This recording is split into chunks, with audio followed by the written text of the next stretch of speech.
समझता हूँ ये एक बहुत ही भावुक क्षण है कि 3 साल की ये यात्रा कई प्रकार के संघर्षों से बहुत ही आगे बढ़ी है।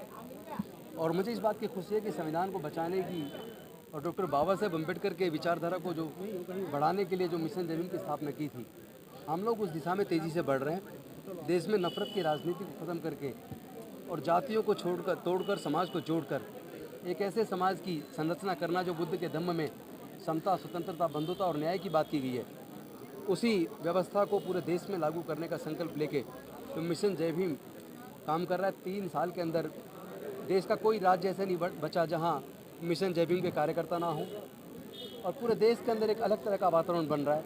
एक तरफ नफरत की राजनीति बढ़ रही है, देश को तोड़ने की साजिश चल रही है, देश के संविधान को बदलने की साजिश चल रही है, लेकिन दूसरी तरफ मिशन जय भीम के दीवाने, बाबा साहेब के दीवाने देश के संविधान को बचाने की और नफरत की राजनीति को ख़त्म करने का संकल्प लेकर रात दिन लगे हैं। निश्चित तौर पर इसमें सच्चाई की जीत होगी, अच्छाई की जीत होगी, मानवता की जीत होगी, नफरत हारेगी। देश आए उसमें कानून के कुछ धाराएं बदल दी गई हैं, इस तरह से संविधान बचाने की बात कर रहे हैं, तो लाल किले से उनके देखिए वो अपना काम कर रहे हैं और हम लोग अपनी तैयारी कर रहे हैं। किसी भी कीमत पर अल्टीमेटली उनको सफल नहीं होने देंगे।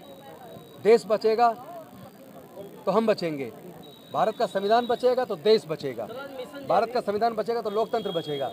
तो भारत के लोकतंत्र और संविधान को बचाने की जिम्मेदारी मिशन जय भीम के साथियों ने ली है। चेंज कर दी है, देवी देवताओं के चित्र लगा दिए।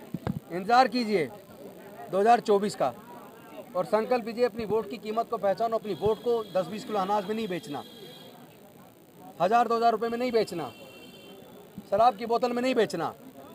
ऐसी पॉलिटिकल पार्टीज को जो न्याय की बात ना करे, जो समता की बात ना करे, जो नफरत की राजनीति करे, ऐसे लोगों को हराकर मानवता का राज स्थापित करने के लिए सबको एकजुट होना पड़ेगा। उसी के लिए पूरे देश में हम लोग जाके काम कर रहे हैं। चल रहा है सर, मिशन जय भीम का रथ चल रहा है। बिल्कुल चल रहा है। अभी राजस्थान के अंदर 10 सितंबर को 50,000 लोगों का सम्मेलन है, वहाँ दमरथ गया है और अभी तो आया हुआ है, यहाँ से जाएगा, कल जाएगा राजस्थान। और इसके बाद फिर बिहार के अंदर 50,000 लोगों का सम्मेलन है और महाराष्ट्र के अंदर 10 लाख लोगों का प्रोग्राम है 24 अक्टूबर को। 26 नवंबर को 1 लाख से ज़्यादा लोगों का अहमदाबाद में, गुजरात में प्रोग्राम है। और उसके बाद 3 दिसंबर को दिल्ली के रामलीला मैदान में 1 लाख से ज़्यादा लोगों का संविधान बचाओ संकल्प दिवस के रूप में हम लोग बहुत मजबूती के साथ आगे बढ़ेंगे। और किसको सपोर्ट करेंगे 2024 के चुनाव में? जो न्याय की बात करेगा, मानवता की बात करेगा, जो नफरत की राजनीति को ख़त्म करने की बात करेगा, जो जाति और धर्म के ऊपर राजनीति को बंद करके देश को आगे ले जाने की बात करेगा, देश के संविधान के प्रति जो नतमस्तक होगा, जो देश के संविधान के जो मूल्य हैं, जो मौलिक अधिकार और जो डायरेक्टिव प्रिंसिपल स्टेट पॉलिसी को मजबूती से लागू करेगा, ऐसे लोगों के साथ हम होंगे। आज आपने किस तरह का आह्वान किया है मन से? मैंने ये आह्वान किया है कि देश के संविधान को बचाना बहुत ज़रूरी है। देश का संविधान बचेगा तो देश का लोकतंत्र बचेगा, देश का संविधान बचेगा तो देश की आज़ादी बचेगी और हम सब के अधिकार बचेंगे। तो पहली ज़रूरत है देश में संविधान को बचाने की, और केंद्र की सरकार आज संविधान को बदलने की साजिश कर रही है। उनकी साजिश को किसी भी कीमत पर हम लोग कामयाब नहीं होने देंगे। शुक्रिया। संविधान को बदलने का प्रहार कर रही है, बदलने को लेकर ये उनका सपना है जो उन्होंने 100 साल पहले देखा। 2025 में आरएसएस को 100 साल होने वाले हैं।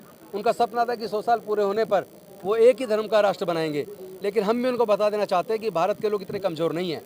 हम लोग किसी भी कीमत पर भारत को, उनके सपनों का भारत नहीं बनने देंगे। भारत बनेगा तो डॉक्टर बाबा साहेब अम्बेडकर के सपनों का, शहीद भगत सिंह के सपनों का भारत बनेगा।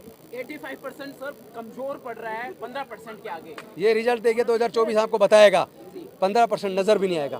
कुछ लोग हैं तिरंगे का अपमान कर रहे हैं, तिरंगे को जला रहे हैं, उसको ऐसे लोगों को जेल में डालने का समय आ गया है और जल्दी ऐसे लोगों की जगह सलाखों के पीछे होगी। सर, सरकार तो कह रहे हैं कि 24 में फिर से हम ही आने वाले हैं। सपना देखना कोई बुरी बात नहीं है, और वैसे भी वो तो जुमले देने के लिए माहिर हैं, तो उनको सपने देखने दो और हम अपना सपना कामयाब करेंगे। जिस वजह से उन्होंने हमारे पढ़ने के रास्ते खोले, हमारे नौकरी के रास्ते खोले, हमारे राजनीति में जाने के रास्ते खोले, हुक्मरान बनने का सपना बनाया, तो उसको पूरा करना अब हमारी जिम्मेदारी है। उन्होंने अकेले ने सब कुछ दे दिया और हम सब लोग मिलकर उसको बचा के भी नहीं रख पाए। 70% 30% बचा है, हमें वो 70 भी वापस चाहिए।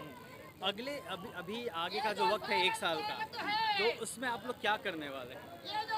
हम लोग पूरे देश के अंदर पहले तो हमने ये तय किया है कि एक तरफ हमारे जो बाबा साहब का सपना था बौद्ध में भारत, उस पर काम करना, लेकिन उसके साथ साथ आज एक और प्रायोरिटी बन गई है 2024 में किसी भी कीमत पर इस तरह से सरकार को निस्तेनाबूद करना, क्योंकि ये सबके अधिकार छीन रही है, ये दंगे करवा रही है, ये लोगों में नफरत पैदा कर रही है, और नफरत पैदा करने वाले लोगों को केंद्र सरकार के मंत्रीगण अपने शरण देते हैं, उनको प्रोटेक्ट करते हैं, उनके मुद्दों पर उनका समर्थन करते हैं। तो ऐसे में मुझे लगता है कि हमारी जिम्मेदारी ज़्यादा बढ़ गई है, क्योंकि अगर ये उनको इस तरह बढ़ावा मिलता रहा और अगर 24 में फिर से वो लोग आ गए तो निश्चित तौर पर मनुस्मृति आ जाएगी और हम लोग के जो अधिकार पूरी तरह से छिन जाएंगे, फिर से गुलामी लौट आएगी। हम किसी भी कीमत पर नहीं चाहते कि हमारे बच्चे फिर से गुलाम पैदा हों, हम लड़ेंगे और हम जीतेंगे।